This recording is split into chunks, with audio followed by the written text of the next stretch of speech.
Viewers, आज से हम कक्षा 10वीं गणित विषय के महत्वपूर्ण प्रश्नों की तैयारी शुरू कर रहे हैं। हर प्रश्नावली के महत्वपूर्ण प्रश्न हम तैयार करेंगे। इसके साथ ही हमने गणित विषय का पूरा पाठ्यक्रम का वीडियो भी डाल दिया है, जिससे कि आपको पूरा पाठ्यक्रम इसका अच्छे से समझ में आ जाए। तो इम्पोर्टेंट क्वेश्चन में सबसे पहला जो क्वेश्चन है, यह प्रश्नावली अध्याय 1 का है और यह उदाहरण वाला प्रश्न है, जो कि एग्जाम में आने की पूरी संभावना है। इस तरह का प्रश्न एग्जाम में आता ही है। तो प्रश्न है संख्या 6, 72 और 120 का अभाज्य गुणनखंड विधि द्वारा HCF और LCM ज्ञात कीजिए। तो अभाज्य गुणनखंड विधि द्वारा HCF और LCM ज्ञात करना, यहाँ कोई सी भी संख्या है आप आसानी से कर सकोगे। तो इसको हल करेंगे। सबसे पहले हम संख्या 6, 72 और 120 के अभाज्य गुणनखंड लिखेंगे। तो हम यहाँ लिखेंगे संख्या 6, 72 और 120 के अभाज्य गुणनखंड।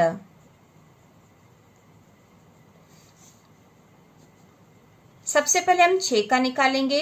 तो 6 के अभाज्य गुणनखंड में अभाज्य गुणनखंड निकालने का सबसे आसान तरीका है, जो कि हम यहीं पे सीख भी लेंगे। जैसे 6 है तो 6 का अभाज्य गुणनखंड करने के लिए इस तरह से हम 6 में सबसे पहले सबसे छोटी संख्या मतलब 2 का भाग लगाएंगे। 2 तिया 6, 3 बार भाग जाएगा। अब यहाँ 3 बचा, तो इसमें 2 का भाग नहीं जाता, तो 2 के बाद 3 का भाग लगाएंगे। 3 1 कम 3, तो इसके अभाज्य गुणनखंड आ गए 2 गुणा 3। तो हम यहाँ लिख देंगे 2 गुणा 3। ठीक है, ये आपको रफ में काम करना है, लेकिन यह समझने के लिए हमने यहीं कर लिया है। इसके बाद अगली जो संख्या वह है 72। तो इसके भी अभाज्य गुणनखंड निकालेंगे 72 के। इसके अभाज्य गुणनखंड भी हम इसी तरीके से निकाल लेंगे। तो यही निकाल लेते हम 72 के। तो सबसे पहले इसमें 2 का भाग लगाएंगे। 2 का पाड़ा 3 बार बोलेंगे, तो 2 तिया 6, 1 बचा 12 हो गया। 2 छंग 12। अब फिर से 2 का भाग चला जाएगा, क्योंकि आखिरी में 6 है इसलिए। 2 का पाड़ा 1 बार बोलेंगे, तो 2 1 कम 2, 1 बचेगा, तो ये 16 हो जाएगा। 2 8 16 हो जाएगा। ठीक है, इसके बाद यहाँ पे 18 है। 18 में भी 2 का भाग चला जाएगा, तो 2 9 18, 9 आ गया है। अब 9 में तो 2 का भाग नहीं जाएगा, इसमें 3 का भाग लगाएंगे। 3 का पाड़ा 3 बार बोला, 3 तिया 9। अब 3 आया, 3 में 3 का ही भाग लगाएंगे, तो 3 1 कम 3। तो इस प्रकार से 72 के अभाज्य गुणनखंड ये हैं। तो यहाँ पे 2 1 2 3 बार आया है, तो हम यहाँ लिख देंगे 2 गुणा 2 गुणा 2, 2 3 बार आया है और 3 2 बार आया है, तो यहाँ पे लिख देंगे 3 गुणा 3। तो इस प्रकार इसके जो यदि घातांक के रूप में यदि इसको लिखते हैं, ठीक है, घातांक के रूप में लिखे तो 2 की घात 3 गुणा 3 की घात 2, इस प्रकार से लिखा जा सकता है। इसी प्रकार अगली जो संख्या है 120। तो 120 के अभाज्य गुणनखंड निकालेंगे। इसको भी इसी तरीके से निकालेंगे, तो हम यही निकाल लेते हैं। ठीक है, 120 के निकालेंगे तो इसमें भी 2 का भाग लगाएंगे। सबसे पहले 2 छंग 12, फिर 0 उतर जाएगा यहाँ। फिर 2 का भाग लगाएंगे, क्योंकि यहाँ पे पीछे 0 है तो 2 का भाग चला जाएगा। 2 का पाड़ा 3 बार बोला, 2 तिया 6, ऊपर से 0 उतार लिया। फिर यहाँ पीछे 0 मतलब 2 का भाग फिर से जाएगा, तो 2 का भाग लगाएंगे। 2 1 कम 2, 1 बचा, ऊपर से 0 उतारा, तो 10 हो गया। 2 पंजे 10 हो जाएगा, भाग लगाएंगे। तो अब यहाँ 15 हो गया, इसमें 2 का भाग नहीं जाएगा, 3 का भाग लगाएंगे। 3 पंजे 15, 5 आ गया और 5 में 5 का ही जाता है, 5 एकम 5 हो जाएगा। तो इसके अभाज्य गुणनखंड में आए हैं 2 गुणा 2 गुणा 2 गुणा 3 गुणा 5। तो हम यहाँ लिख लेंगे 2 गुणा 2 गुणा 2 गुणा 3 गुणा 5। और इसको यदि घातांक के रूप में लिखे तो हम इसको लिख सकते हैं 2 की घात 3 गुणा 3 गुणा 5। तो इस प्रकार हमने घातांक के भी रूप में लिख लिया है। 6 के अभाज्य गुणनखंड को हमने घातांक के रूप में नहीं लिखा, क्योंकि दोनों की घात एक ही है, 2 की भी और 3 की भी। ये एक एक की बार है, इसका मतलब इनकी घात 1 है। और यहाँ पे 72 के जो अभाज्य गुणनखंड करे हैं उसमें 2 की घात 3 है और 3 की घात 2 हुई है। यह अभाज्य गुणनखंड को ही हमने घातांक के रूप में लिख लिया है।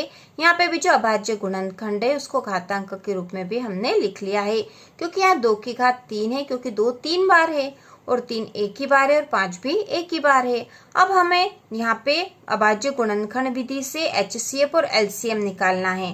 तो हम यहाँ लिखेंगे HCF बराबर, ठीक है, HCF निकालने के लिए ऐसी छोटी से छोटी संख्या लेते हैं जो तीनों ही संख्याओं में आई है। तो यहाँ पे है तीनों ही संख्याओं में आने वाली, जैसे 6 सबसे पहले देख लेंगे। 6 में 2 और 3 है, तो 6 में 2 है, 2 यहाँ पे है, 72 में भी 2 है और 120 में भी 2 है, तो तीनों में 2 है, तो 1 2 ये आ गया गुना। अब 6 में 3 है, तो 3 यहाँ पे भी है, 3 यहाँ पे भी है और 120 में भी 3 है, तो यहाँ पे 3 भी आ गया। इसके अलावा कोई संख्या तीनों में कॉमन नहीं, केवल 2 और 3 ही ऐसी संख्या है जो तीनों में ही कॉमन है। तो हमने यहाँ लिख दिया 2 गुणा 3। तो 2 गुणा 3 बराबर हो गया 6। तो HCF का मान आ गया है HCF बराबर 6। इसके बाद हमें LCM निकालना है, तो हम यहाँ लिखेंगे LCM बराबर, तो LCM जो होती है वह प्रत्येक संख्या के जो सबसे बड़ी घात वाली संख्या उसी को लेते हैं, ठीक है। प्रत्येक संख्या में सबसे बड़ी घात वाली संख्या लेते हैं। जैसे 2 यहाँ पे है, 2 यहाँ पे भी और 2 यहाँ पे भी है, तो 2 की सबसे बड़ी घात कहाँ पर है? तो 2 की घात यहाँ पे तो 1 है, यहाँ 2 की घात 3 है और यहाँ पे भी 2 की घात 3 है। तो कोई सी भी एक 2 की घात हम 2 की घात ले लेंगे। तो 2 की घात बड़ी लेना, तो 2 की घात 3 या 2 की घात 3, तो कोई सी एक 2 की घात 3 ले लेंगे। तो हम 2 की घात 3 यहाँ लिख देंगे, 2 की घात 3 गुना। अब इसके अलावा संख्या कौन सी है? 3 है, तो 3 में भी यहाँ पे सबसे बड़ी घातांक वाली संख्या कौन सी? ये है, 3 की घात 2 है यहाँ पे 3 की घात 1 ही और यहाँ पे भी 3 की घात 1 है, तो हम 3 की घात 2 ले लेंगे। तो हम यहाँ लिख देंगे 3 की घात 2। इसके अलावा कोई सी संख्या है क्या यहाँ पर? तो है, 120 में यहाँ 5 भी आए हैं, तो 5 को भी हमें लेना पड़ेगा। कोई सी भी संख्या छूटनी नहीं चाहिए, उसकी सबसे बड़ी घात ही लेना है। तो यहाँ पे 5 है, तो 5 की घात 1 ही होगी यहाँ पर 5, ठीक है। तो इस प्रकार से यहाँ LCM के लिए हमारे पास संख्या आ गई। इसको हल करेंगे, इसको विस्तृत रूप से लिखकर हम आसानी से और कर लेंगे।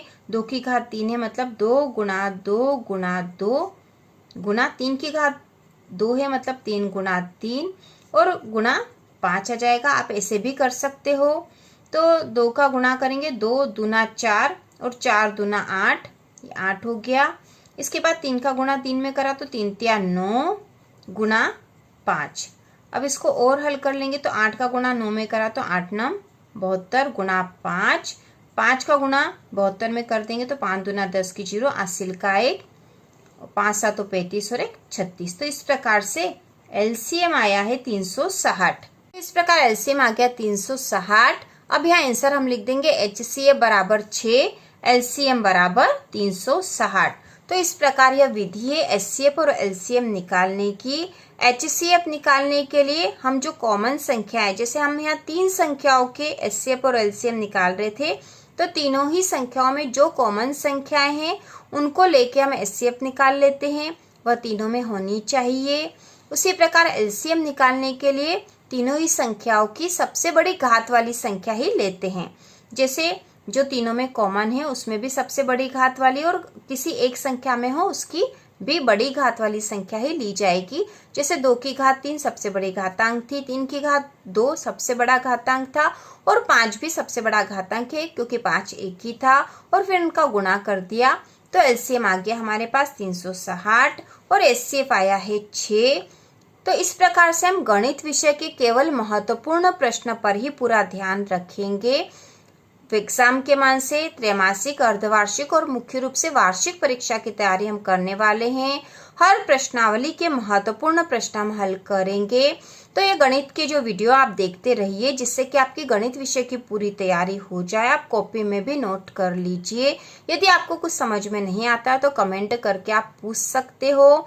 तो इसी प्रकार के और वीडियो देखने के लिए कक्षा 10वीं की संपूर्ण तैयारी के लिए चैनल को सब्सक्राइब कीजिए।